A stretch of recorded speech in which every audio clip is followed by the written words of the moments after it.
ദൈവപാദപീഠത്തിൽ നമുക്ക് ഇവർക്കുമായിരിക്കും. കഴിഞ്ഞ ദിനങ്ങളൊക്കെ ദൈവത്തിൻ്റെ കൃപയും കരുതലും അനുഭവിച്ചറിയുവാൻ സ്വർഗീയ പിതാവ് നമ്മെ ഏവരെയും സഹായിച്ച ദൈവത്തിൻ്റെ വലിയ കരുതലിനെ ഓർത്തുകൊണ്ട് എല്ലാ മഹത്വവും ദൈവത്തിന് അർപ്പിച്ചുകൊണ്ട് ദൈവപാദപീഠത്തിൽ നമുക്ക് ഇവർക്കുമായിരിക്കും. കർത്താവ് നമ്മെ സൂക്ഷിച്ച വിധങ്ങൾ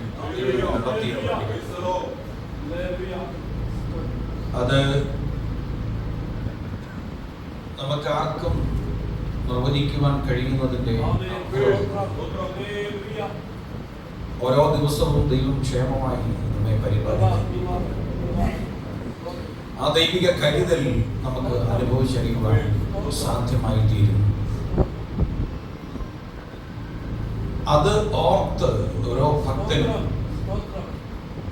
ദൈവപാദപീഠത്തിങ്കിൽ വന്നിരുന്ന് ആരാധന അർപ്പിക്കുവാൻ, ദൈവം ചെയ്ത നന്മകൾക്കൊത്തവണ്ണം കർത്താവിനോട് പ്രാർത്ഥിക്കുവാൻ ദൈവം നൽകിത്തരുന്ന അവസരമാണ് ഈ ആരാധനകൾ എന്ന് പറയുന്നത്. വളരെ സുപരിചിതമായിരിക്കുന്ന ഒരു സങ്കീർത്തനമാണ് നമ്മൾ വായിച്ചത്. 56-ാം സങ്കീർത്തനം നമുക്ക് ഏറ്റവും സുപരിചിതമായ ഒന്ന്. ദാവീദിനാൽ രചിക്കപ്പെട്ടു എന്ന് വിശ്വസിക്കപ്പെടുകയും ശത്രുക്കളുടെ കയ്യിൽ നിന്നുള്ള ആക്രമണത്തെ തുടർന്ന് ദൈവം നൽകി കൊടുക്കുന്ന വിടുതലിനെ ഓർത്തുകൊണ്ട് ദൈവപാദപീഠത്തിൽ കർത്താവിനെ സ്തുതിക്കുകയും ചെയ്യുന്ന ഒരു സങ്കീർത്തനമാണ് ഈ 56-ാമത്തെ സങ്കീർത്തനം.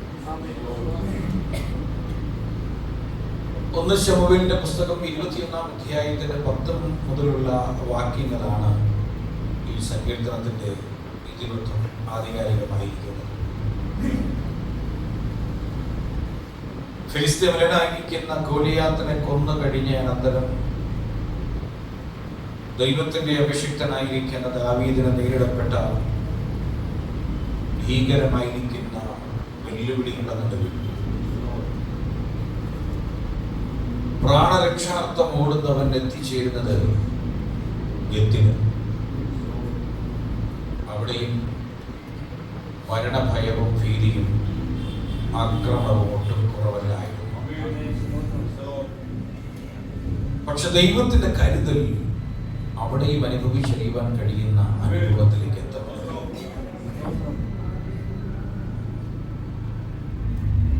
നോബിലെ കൂടാരം, സമാഗമന കൂടാരം സന്ദർശിച്ച അനന്തരം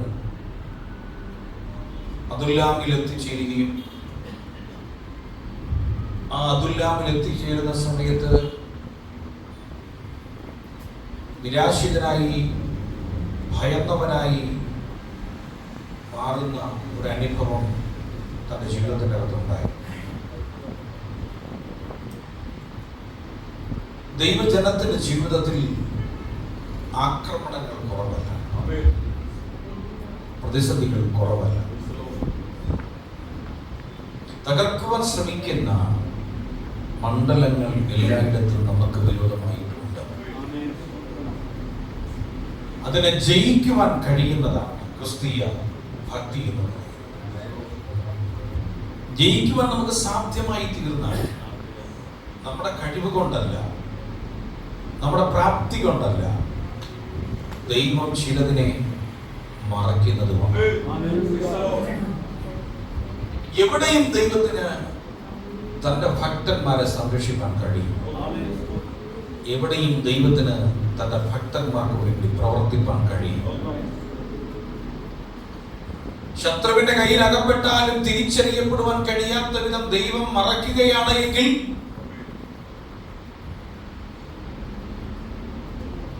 അവിടുന്ന് രക്ഷപ്പെടുവാൻ കഴിയുന്ന അനുഭവം ഉണ്ടാകുകയാണ് എന്ന് വരികിൽ സ്വന്തം കഴിവിലല്ല ആശ്രയിക്കുന്നത്, ദൈവത്തിന്റെ ശക്തിയിലാണ് ആശ്രയിക്കപ്പെടുന്നത്.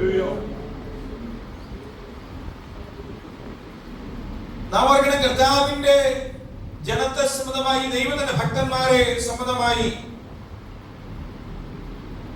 അവരോരോരുത്തരും കടന്നു പോകപ്പെടുന്ന തുടർച്ചയായ പരീക്ഷണങ്ങൾ ഒന്ന് മാറുമ്പോൾ എന്ത് ചെയ്യും? അടുത്തത് വരും. ഒന്ന് പ്രാർത്ഥിച്ച് ഉപവസിച്ച് കണ്ണുനീരൊഴുക്കി ആ വിഷയത്തിന് മേൽ വിടുതൽ ഏറ്റെടുക്കുമ്പോൾ നിലച്ചിരിക്കാതെ അപ്രതീക്ഷിതമായി അടുത്ത പ്രതിസന്ധി ജീവിതത്തിന് നേരെ കടന്നു വരും. ആ പ്രതിസന്ധി എന്ന് പറയുന്നത് നമ്മുടെ കുരിശാണ്. അത് നമ്മൾ വഹിക്കേണ്ടതാണ്.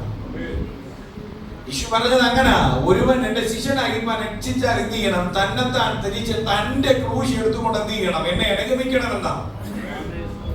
അതുകൊണ്ട് ഓരോരുത്തൻ, ലേഖനത്തിൽ പറയുന്നുണ്ട്, ഓരോരുത്തൻ താന്റെ ചുമട ചുമക്കട്ടെ.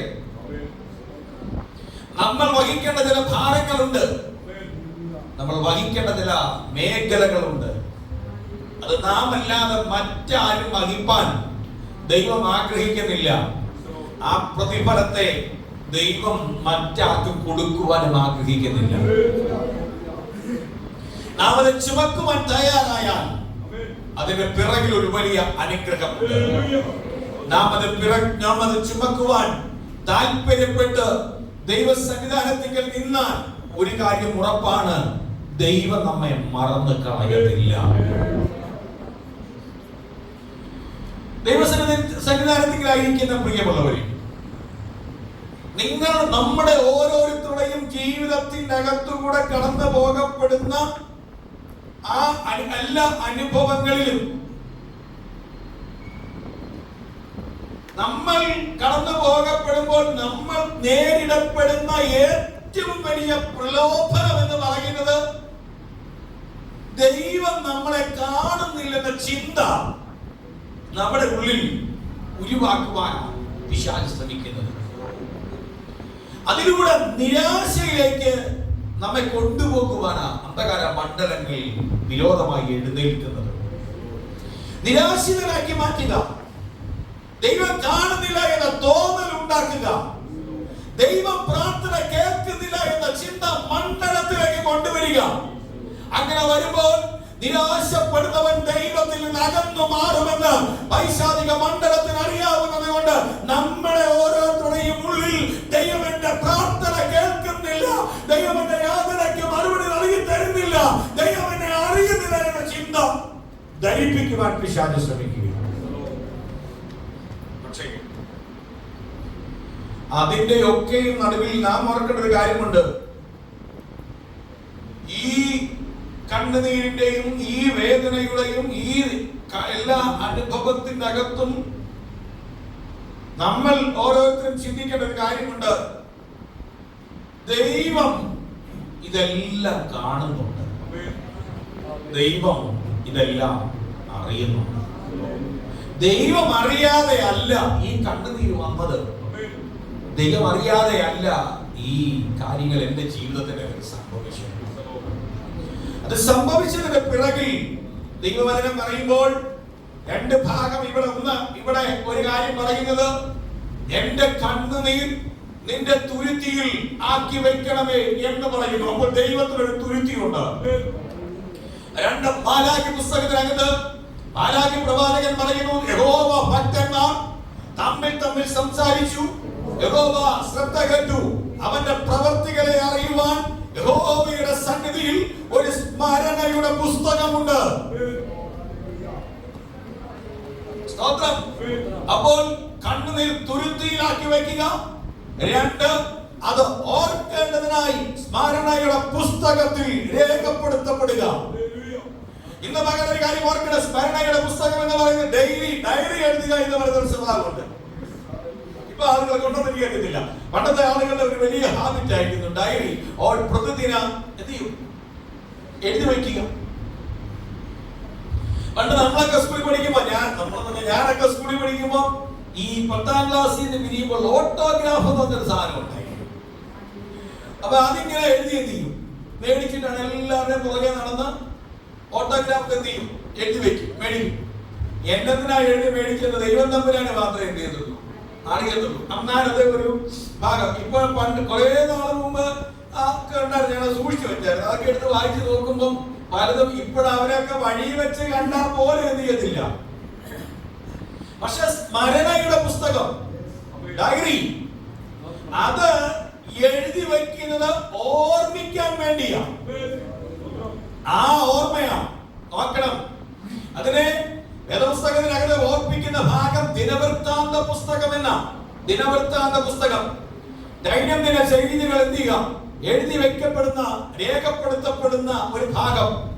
ആ ഭാഗം അത് സമയം കിട്ടുമ്പോഴൊക്കെ എന്ത് ചെയ്യും, ആളുകൾ പിന്നിലേക്ക് എടുത്ത് മറിച്ചു നോക്കും.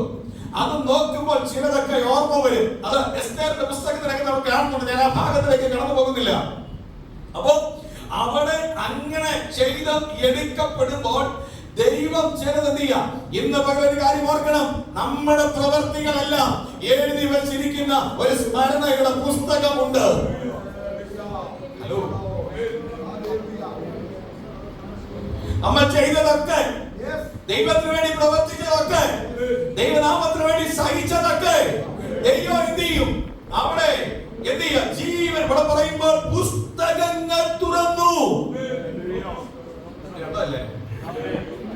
പുസ്തകങ്ങൾ തുറന്നു. അവർക്ക് അങ്ങനെ എഴുതിയിരിക്കുന്നത് വെളിപ്പാട് പുസ്തകത്തിൽ പുസ്തകങ്ങൾ തുറന്നു. ജീവന്റെ പുസ്തകം എന്ന മറ്റൊരു പുസ്തകം എന്ത് ചെയ്തു, തുറന്നു. പുസ്തകങ്ങൾക്ക് എന്ത് ചെയ്യും, മരിച്ചവർക്ക് പുസ്തകങ്ങളിൽ എഴുതിയിരിക്കുന്നതിനനുസരിച്ചുള്ള ന്യായവിധി ഉണ്ടായി. ന്യായവിധി, ജഡ്ജ്മെന്റ്. ന്യായവിധി എന്ന് പറയുന്ന രണ്ടെണ്ണം ഉണ്ട്. ഞാനിതിലേക്ക് അതിന്റെ വിശദാംശത്തിലേക്ക് പോകുന്നില്ല. ഭീമ എന്ന് വിളിക്കപ്പെടുന്ന ഒരു ന്യായവിധിയുണ്ട്. മാത്രമല്ല വെള്ളസിംഹാസനം എന്ന് വിളിക്കപ്പെടുന്ന ഒരു ന്യായവിധിയുണ്ട്. രണ്ട് ന്യായവിധിയാണ് ദൈവം വെച്ചിരിക്കുന്നത്. ദൈവം അതാണ് എബ്രായ ലേഖനം 9-ാം അധ്യായത്തിൽ 28-ാമത്തെ വാക്യത്തിൽ പറയുന്നത്, ഒരിക്കൽ മരിക്കൽ പിന്നീട് ന്യായവിധിയും ദൈവം സകല മനുഷ്യർക്കും നിയമിച്ചിരിക്കുന്നു. ലേഖനത്തിൽ പറയുന്നു, അവരുടെ ശരീരത്തിൽ ഇരിക്കുമ്പോൾ ചെയ്തത് നല്ലതാകിലും തീയതാകിലും അതിന് തക്കവണ്ണം പ്രാപിക്കേണ്ടത് നാം ഓരോരുത്തരും ക്രിസ്തുവിന്റെ ന്യായാസനത്തിന് മുൻപാകെ വെളിപ്പെടേണ്ടതാകുന്നു. രണ്ട് ന്യായാസനങ്ങൾ. ഒന്ന് വെള്ളസിംഹാസനം എന്ന ന്യായാസനം, അവിടെയാണ് ഷീപ്പ് ജഡ്ജ്മെന്റ് നടക്കുന്നത്. ആട് ന്യായവിധി എന്ന് പറയും. വെളുത്തുള്ളവരെയും വലത്തുള്ളവരെയും വേർതിരിക്കപ്പെടുന്ന ന്യായവിധി. ഒന്നാമത്തെ ന്യായവിധി എന്ന് പറയുന്നത്, അല്ലെങ്കിൽ അതിനെ പ്രതിഫല വിഭജനം എന്ന അതിനെ വിളിക്കുന്നത്, അതിന് ഭീമ, ഉയർന്ന പീഠം എന്നാണ് അർത്ഥമാക്കപ്പെടുന്നത്. എന്റെ വിഷയം അല്ലാത്തതുകൊണ്ട് ഞാൻ അതിലേക്ക് കടന്നു പോകുന്നില്ല. അവിടെ പാപങ്ങൾ ഓർമ്മിക്കപ്പെടുന്ന ഇടമല്ല, അവിടെയാണ് ദൈവത്തിന് വേണ്ടി പ്രവർത്തിച്ചതിന് തക്കവണ്ണമുള്ള പ്രതിഫലം നൽകി തരുന്ന സ്ഥലം. അവിടെ വെച്ച നമുക്ക് ഏതൊക്കെ കിരീടം വേണമെന്ന ദൈവം നിശ്ചയിക്കുന്ന ഇടം. അവിടെ വെച്ച നമുക്ക് എത്ര തേജസ്സിന്റെ കനം നൽകി തരണമെന്ന് ദൈവം നിശ്ചയിക്കുന്ന ഇടം. ദൈവത്തിന്റെ പ്രവർത്തിക്കാൻ, ദൈവത്തിന് വേണ്ടി പ്രവർത്തിച്ചതിനൊക്കെ വേണം ദൈവം നമ്മൾക്ക് വേണ്ടി തരുന്ന തേജസ്സിന്റെ നിത്യകനം വേണമോ, നമുക്ക് എത്ര കിരീടം നൽകി തരണമെന്ന് ദൈവം തീരുമാനിക്കുന്ന സ്ഥലമാണ് ആ പ്രതിഫല വിഭജനമുള്ളത്. അതുകൊണ്ട് ദൈവവചനം പറയുമ്പോൾ അന്ന് തീയത് വെളിപ്പെടുത്തിക്കലും പുല്ല്, വൈക്കോല്, മരം തുടങ്ങിയവൻ പണിയും, ശ്രേഷ്ഠ കല്ലുകളിൽ പണിയും, തീ കൊണ്ട് നീയും അതിനെ ശോധന ചെയ്യും.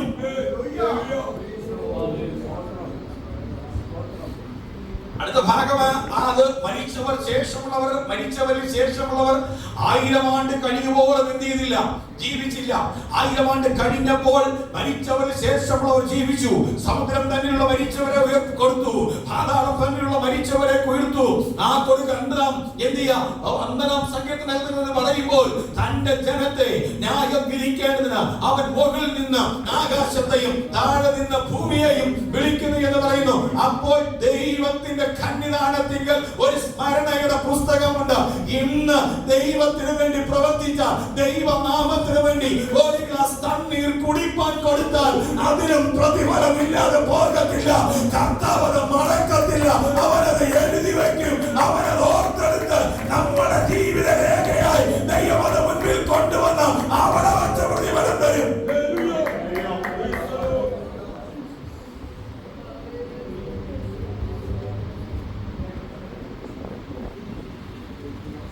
വചനം അതിനെക്കുറിച്ച് പറയുന്നുണ്ട്.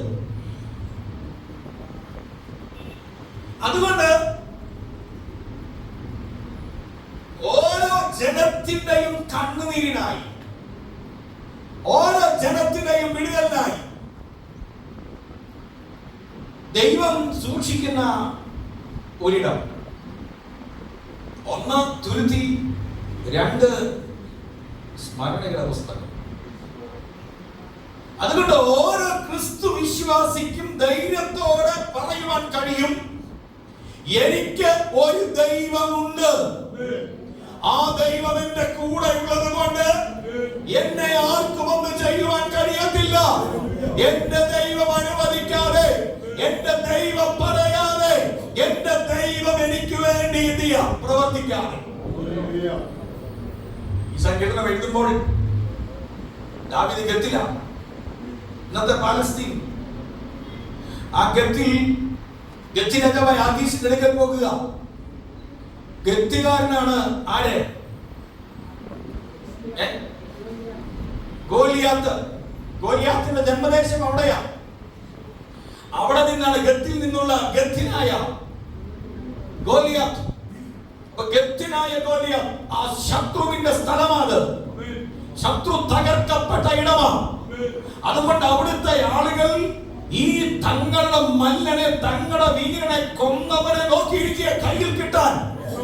പ്രാണരക്ഷാർത്ഥം ശൗലിന്റെ കയ്യിൽ നിന്ന് ഓടി ഒളിക്കുന്നവർ ശത്രുവിന്റെ ഇടയിലാണ് ചെന്ന് നിൽക്കുന്നത്. ശത്രുവിന്റെ പാളയത്തിലാണ് ചെന്ന് നിൽക്കുന്നത്. ശത്രുവിന്റെ പാളയത്തിനകത്തും നിൽക്കുമ്പോഴും അവനൊരു ദോഷവും തട്ടാതെ വണ്ണം അവന്റെ പ്രാണനെ സൂക്ഷിക്കുവാൻ ദൈവത്തിന് പദ്ധതിയുണ്ട്.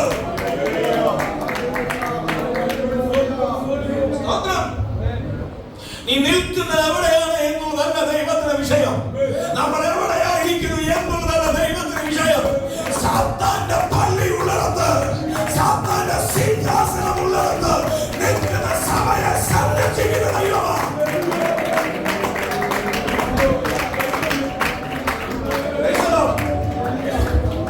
വെളിപ്പാട് പുസ്തകത്തിൽ പറയുന്നത് നീ എവിടെ പാർക്കുന്നു എന്ന് അറിയുന്നു. സാത്താന്റെ സിംഹാസനമുള്ളിടത്ത് തന്നെ ഗോഡ്സ് എന്ന് പറയുന്ന ഒരു വർഗ്ഗക്കാരുണ്ട് അവിടെ. ആ വർഗ്ഗക്കാരുടെ ധൂപബലിയാണ് സിംഹാസനസ്ഥനായി നിൽക്കുന്ന ഒരു ദേവപ്രതിമ. അത് വളരെ ഉയരത്തിൽ സ്ഥിതി ചെയ്യുന്ന, അതിൽ നിന്ന് സദാ ഉയരുന്ന ബലിപീഠത്തിൽ നിന്ന് ഉയരുന്ന ആ ബലി പുക കണ്ടുകൊണ്ട് ഭയപ്പെട്ടുകൊണ്ടിരിക്കുന്ന, അവിടെ കൊല്ലുന്നത് മൃഗങ്ങളെയല്ല, അവർക്ക് വിരോധമായി നിൽക്കുന്ന ആളുകളുടെ തല ഛേദിച്ച് ബലിയർപ്പിച്ച് യാഗമായി ആ യാഗപീഠത്തിന്മേൽ അർപ്പിക്കുന്നത് കാണുമ്പോൾ ഭയപ്പെടുന്ന വിശ്വാസിയെ പറയുക, എന്റെ സാക്ഷിയും വിശ്വസ്തനുമായ അന്തിപ്പാസിനെ കൊന്ന കാലത്ത് പോലും നീ എങ്ങനെയുള്ള വിശ്വാസം ഉപേക്ഷിച്ചിട്ടില്ല.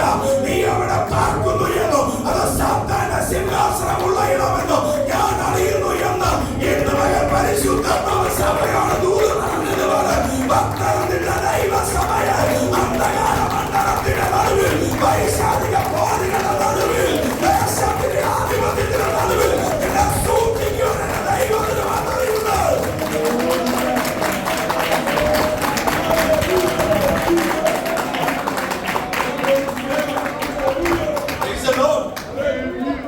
താമസിക്കും നമ്മളെല്ലാം പറയും, ഈ ആളുകളൊക്കെ പറയും വീടിന്റെ ദോഷമാണ്.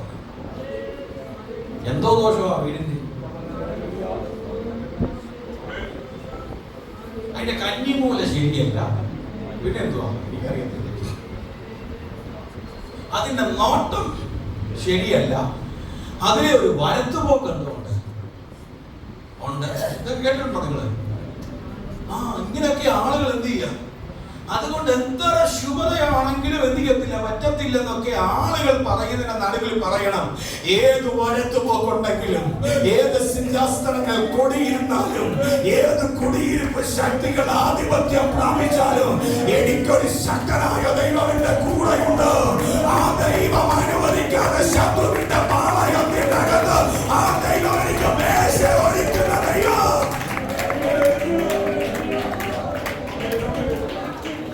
നമ്മുടെ വീടിന്റെ ആയെങ്കിലും, നമ്മുടെ വീടിരിക്കുന്ന ഇതൊക്കെ ഒരു സെമിത്തേരി ആയിരുന്നു. നീ സ്തോത്രം.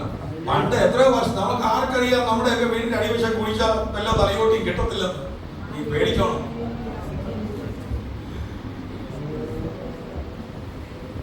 പുരാതന ഗോത്രവർഗ സംസ്കാരത്തിന്റെ ഭാഗമായിട്ട് ലോകത്തിലെ ഏറ്റവും പഴയ മനുഷ്യര വാസമുണ്ടായിരുന്ന രാജ്യങ്ങളിൽ ഒന്നാണ് ഇന്ത്യ. എല്ലാ സംസ്കൃതിയും സംസ്കാരവും ഇവിടുത്തെ മോഹൻജദാര, ഹാരപ്പയും ഹിന്ദു നദീതയുടെ സംസ്കാരം എന്നൊക്കെ പറയുന്നത് ക്രിസ്തുവിനും 4000, 2000, 3000 വർഷങ്ങൾക്ക് മുൻപുള്ളതാണ്. ഇവിടുത്തെ വിദ്യാഭ്യാസ സ്ഥാപനങ്ങളായിരുന്നു നളന്തയും തക്ഷശിലയും ഒക്കെ ലോകപ്രസിദ്ധമാണ്. അത് ക്രിസ്തുവിന് മുൻപുണ്ടായിരുന്ന ഈ സിന്ധു നദീതട സംസ്കാരത്തിനകത്ത് നദി സിന്ധ്. ഞാൻ ചരിത്രത്തിലേക്ക് പോകുന്നില്ല. അപ്പം അതാണെങ്കിൽ അങ്ങനെയാണെങ്കിൽ നമുക്കറിയത്തില്ല നമ്മൾ എവിടെയാണ് താമസിക്കുന്നത്. നമ്മൾ താമസിക്കുന്ന സ്ഥലം ആരൊക്കെയോ നമ്മളോട് പറഞ്ഞു. പക്ഷെ ഇന്ന് മകളുടെ കാര്യം ഓർക്കണം, നമ്മൾ താമസിക്കുന്നത് എവിടെയാണ് എന്ന് അറിയത്തില്ല. ഏതൊക്കെ കുടിയിരിപ്പും ദേശത്തിന്റെ ആധിപത്യവും നമ്മുടെ ഇടയിൽ ഉണ്ട് എന്ന് അറിയത്തില്ല. ഏതൊക്കെ അന്ധകാര മണ്ഡലങ്ങൾ വ്യാധി കെട്ടി നിൽക്കുന്നുണ്ട് എന്ന് അറിയത്തില്ല. പക്ഷേ ആരാധിക്കുന്ന ഒരുവൻ ആരാധനയുടെ ശക്തിയോടെ വിളിച്ചു പറയാൻ കഴിയുന്ന ഒരു വാചകമുണ്ട്. ഞാൻ പാർക്കുന്ന ഇടത്തെ എന്നെ വേദി കെട്ടി സൂക്ഷിക്കുന്ന എന്റെ ദൈവത്തിന്റെ ഒരു സാന്നിധ്യമുണ്ട്. എനിക്ക് ചുറ്റും ഇറക്കി നിർത്തിയ ദൂരന്മാരുടെ സാന്നിധ്യമുണ്ട്. ആ സാന്നിധ്യം അത് ശത്രുവിന്റെ പാളയത്തിലാണെങ്കിലും എനിക്ക് പേടിക്കണ്ട.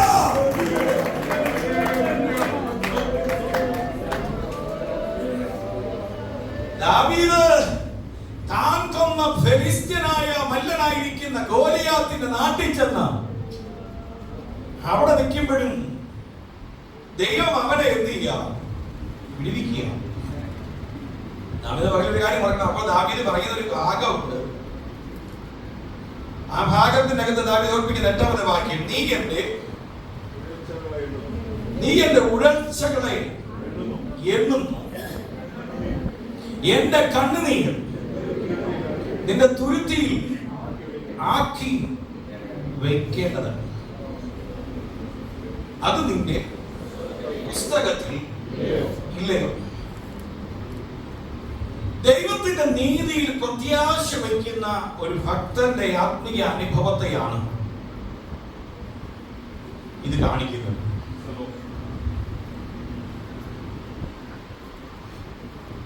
തന്റെ ജീവിതത്തിന്റെ ദൈനംദിന ആവശ്യകതകൾക്കായി, വിടുതലുകൾക്കായി,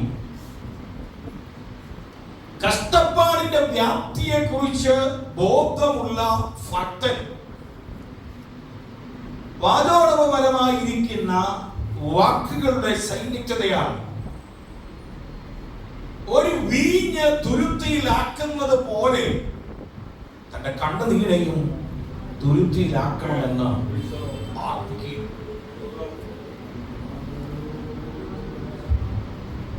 ഗ്രീക്കുകാരുടെ ഇടയിൽ, ഗ്രീക്ക് ഇതിഹാസങ്ങൾക്കകത്തും ഗ്രീക്ക് ചിന്തകൾക്കകത്തും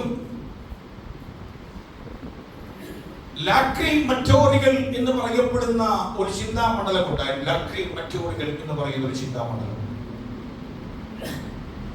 അത് റോമൻ ചിന്താഗതിയിലേക്ക് വരുമ്പോൾ ഉർനെ ലാക്രിമേസ് എന്ന് പറയുന്ന ഒരു ചിന്താമണ്ഡലത്തിലേക്ക് അത് മാറി. തങ്ങളുടെ പ്രിയപ്പെട്ടവർ, ചിന്ത ഇതാണ്, തങ്ങളുടെ പ്രിയപ്പെട്ടവർ മരിച്ചു പോയാൽ ആ മരിച്ചു പോയവരോടുള്ള സ്നേഹത്തിന്റെയും ആദരവിന്റെയും അവരുടെ വൈകാരിക തലത്തെയും ബോധ്യപ്പെടുത്താൻ വേണ്ടി മരിച്ചു പോയി അടക്കം ചെയ്തിരിക്കുന്ന കല്ലറകളിൽ പോയി ഇവർ കരയും. കരഞ്ഞുകൊണ്ടിരിക്കുമ്പോൾ അവരുടെ കൈകളിലുള്ള ചെറിയ തുകലിലോ അല്ലെങ്കിൽ മണ്ണിലോ തീർത്ത തുരുത്തികളിൽ അവരുടെ കണ്ണുനീർ വടിച്ചെടുത്ത് നമ്മൾ റീത്ത് സമർപ്പിക്കുന്നത് പോലെ എന്ത് ചെയ്യും? അതിന്റെ സമീപത്ത് വയ്ക്കും. അത് മരിച്ചവരുള്ള സ്നേഹത്തിന്റെ ആദരവായിട്ടാണ് എന്ത് ചെയ്യുന്നത്? കണക്കാക്കപ്പെട്ടിരുന്നത്. അത് ചിലപ്പോൾ ഗ്ലാസ് കൊണ്ടായിരിക്കാം, മൺപാത്രം കൊണ്ടായിരിക്കാം, ചിലത് തുകൽ കൊണ്ടായിരിക്കാം ഇതൊക്കെ നിർമ്മിക്കപ്പെട്ടിരുന്നത്.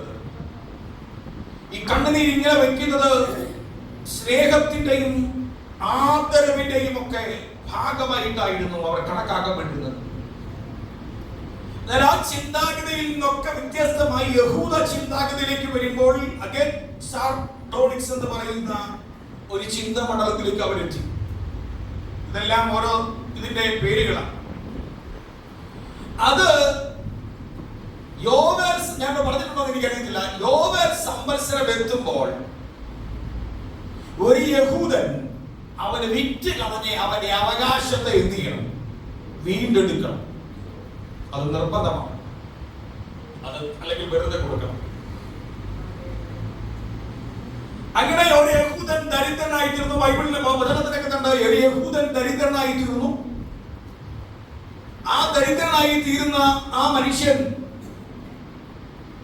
ഒരു തരത്തിലും തനിക്ക് ഇനിയും ജീവിത സന്ധാരണത്തിന് യാതൊരു മാർഗവുമില്ല എന്ന് ബോധ്യപ്പെട്ട് കഴിഞ്ഞാൽ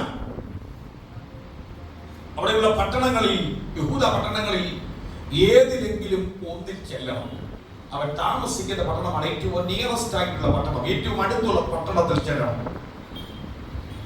അവിടെ ചെന്ന് തന്റെ 2 കരങ്ങളും ആകാശത്തിലേക്ക് ഉയർത്തി, ഒരു പുരുഷൻ ആകാശത്തിലേക്ക് ഉയർത്തി അവന്റെ ആവലാതികൾ മുഴുവൻ ആ പട്ടണത്തോട് വിളിച്ചു പറയണം. യഹൂദന്മാർ വൃദ്ധാഭിമാനികളാണ്. അവർ ഓടത്തില്ല, ആളുകളുടെ മുൻപിൽ കരയത്തില്ല, ആളുകളുടെ മുൻപിൽ എന്ത് ചെയ്യത്തില്ല, യാചിക്കത്തില്ല. ഇങ്ങനെ ഒരുപാട് കാര്യങ്ങൾ അവരുടെ ജീവിതത്തിന്റെ നിഷ്ഠയായി അവർ പാലിക്കുന്നുണ്ട്. അതുകൊണ്ട് ഒരു യഹൂദ പട്ടണത്തിനകത്ത് വന്ന് കരയുക എന്ന് പറയുന്നത് അവന്റെ ജീവിതത്തിലെ ഏറ്റവും വേദനാജനകമായിരിക്കുന്ന ഒരു സമയത്തായിരിക്കും. ഇങ്ങനെ പട്ടണത്തിലേക്ക് വരുന്നു, 2 കൈകളും ആകാശത്തിലേക്ക് ഉയർത്തിപ്പിടിച്ച് ആളുകൾ അവൻ കരയുവാൻ തുടങ്ങുന്നു. ആ കരച്ചിൽ പറയുമ്പോൾ ആവലാതികൾ ഓരോന്നായി ദേശത്തോട് എന്ത് ചെയ്യുന്നുണ്ട്, വിളിച്ചു പറയുന്നുണ്ട്. നിങ്ങളൊന്ന് ആലോചിച്ച് നോക്കണം. നമ്മൾ പറയുമോ നമ്മുടെ വേദനകൾ? ഹലോ, നമ്മൾ ആരെങ്കിലും പറയുമോ? നമ്മുടെ വീട്ടിൽ എന്തെങ്കിലും കുറവുണ്ടെങ്കിൽ ആരോടെങ്കിലും പറയുമോ? നമുക്ക് എന്തെങ്കിലും ബുദ്ധിമുട്ടുണ്ടെങ്കിൽ ആരെങ്കിലും പറയുമോ? ഒരു മനുഷ്യനും ആരോടും പറയുന്നില്ല, അവരുടെ അഭിമാനം. പക്ഷെ ഈ മനുഷ്യൻ വന്ന് അവന്റെ ആ കാര്യം പറയുമ്പോൾ ആളുകൾ എന്ത് ചെയ്യും? ശ്രദ്ധാപൂർവം കേൾക്കും. കാരണം പറയുന്നത് ആരാ? ഒരു പുരുഷനാണ്, ഒരു യഹൂദനാണ്. അത് കേൾക്കുവാൻ തുടങ്ങുമ്പോൾ അവർ ശ്രദ്ധാപൂർവം കേട്ടിട്ട് ആ പട്ടണത്തിലെ മൂപ്പനെ വിളിച്ചുകൊണ്ടുവരും. പട്ടണത്തിലൊരു മൂപ്പൻ കാണും. ലേവ്യ വംശജനായിരിക്കും മിക്കവാറും. പട്ടണത്തിലെ മൂപ്പനെ വിളിച്ചുകൊണ്ടുവരും. വീണ്ടും ഈ മൂപ്പൻ എത്തിക്കഴിയുമ്പോൾ മൂപ്പന്റെ മുൻപാകെ ഈ ആവലാതി മുഴുവൻ അവൻ കണ്ണുനീരോടെ എന്ത് ചെയ്യും? പറയും. അത് കണ്ണുനീരോടെ പറയുമ്പോൾ അവന്റെ തെക്ലറ്റ് എന്ന് വിളിക്കപ്പെടുന്ന, അല്ലെങ്കിൽ അവന്റെ കുപ്പായത്തിന്റെ അകത്ത് നിന്ന് കളിമണ്ണ് കൊണ്ടോ ഗ്ലാസ് കൊണ്ടോ തുകല് കൊണ്ടോ ഉണ്ടാക്കിയ ഒരു ചെറിയ തുരുത്തി അവനെടുത്ത് അവന്റെ താടിക്കടിയിൽ പിടിച്ചിട്ട് ആ കണ്ണീർ വടിച്ച് ഈ തുരുത്തിയിലേക്ക് ആക്കും. അങ്ങനെ ചെയ്ത് കഴിയുന്നാൽ അതിനർത്ഥം യഹൂദൻ അവൻ വിളിച്ചു പറയുന്ന വാക്കിതാണ്: ഇനിയും നീ കരയണ്ട.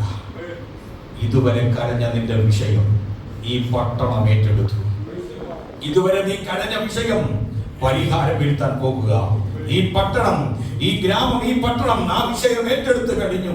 ഇനിയും നിനക്ക് ആ വിഷയത്തിന് മേൽ കരയേണ്ടതിന്റെ ആവശ്യകതയില്ല എന്ന് പറയുന്ന സിംബലാണ് ആ കണ്ണുനീർ വടിച്ചെടുത്ത് തുരുത്തിയിലാക്കി വയ്ക്കുന്നത്. അത് കഴിയുമ്പോൾ ആ യഹൂദൻ അവന്റെ കരച്ചിൽ നിർത്തും. കാരണം അവനറിയാം അവന്റെ പ്രശ്നത്തിന് പരിഹാരം വന്നു എന്ന്. ആ വാക്കിനെ നോക്കിക്കൊണ്ട് ദാവീദ് പറയുക: എന്റെ കണ്ണുനീർ നിന്റെ തുരുത്തിയിലാക്കി വയ്ക്കണമേ, അത് നിന്റെ പുസ്തകത്തിലില്ലയോ?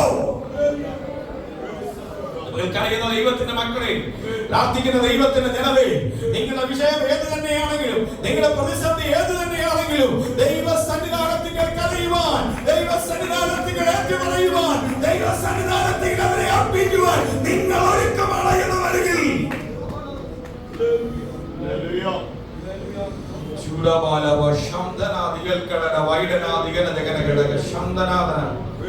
അവിടെയാണ് പറഞ്ഞത്: നീ എന്റെ പ്രാണനെ മരണത്തിൽ നിന്ന് വിടുവിച്ചു എന്ന്. എന്ത് ചെയ്യാം? ദാവീദ് പറഞ്ഞതുപോലെ എല്ലാ കാര്യത്തിന്റെ അകത്ത് നിന്നും ദൈവം നമ്മെ വിടുവിക്കുമ്പോൾ ഇതിന്റെ അകത്ത് പറയുന്നുണ്ട് കൃതജ്ഞത യാഗങ്ങൾ എന്ത് ചെയ്യണം? അർപ്പിക്കണം. പുസ്തകം 7-ാം അധ്യായത്തിന്റെ 12-ാമത്തെ വാക്യത്തിലും സംഖ്യത്തിലും 26-7 ഒക്കെ അങ്ങനെയുള്ള എന്ന് പറഞ്ഞാൽ നമ്മളെല്ലാം ദൈവസന്നിധാനത്തിൽ നേരിടുന്നത് നിവർത്തിക്കണം. യഹോവയ്ക്ക് ധൈര്യവും നിവർത്തിക്കുകയും ചെയ്യും. ആകയാൽ അതിനായി സർവശക്തൻ സഹായിക്കട്ടെ. നിങ്ങളെല്ലാം വിശ്വത്തിന്റെ പേരിൽ ദൈവത്തിന്റെ കൃപയും കരുതലും അവിടെ നിന്ന് വെളിപ്പെടട്ടെ. സർവശക്തൻ അവിടെ നിങ്ങളെ സഹായിക്കട്ടെ എന്ന് പറഞ്ഞുകൊണ്ട് ഞാൻ എൻ്റെ വാക്കുകൾ ഉപസംഹരിക്കുന്നു.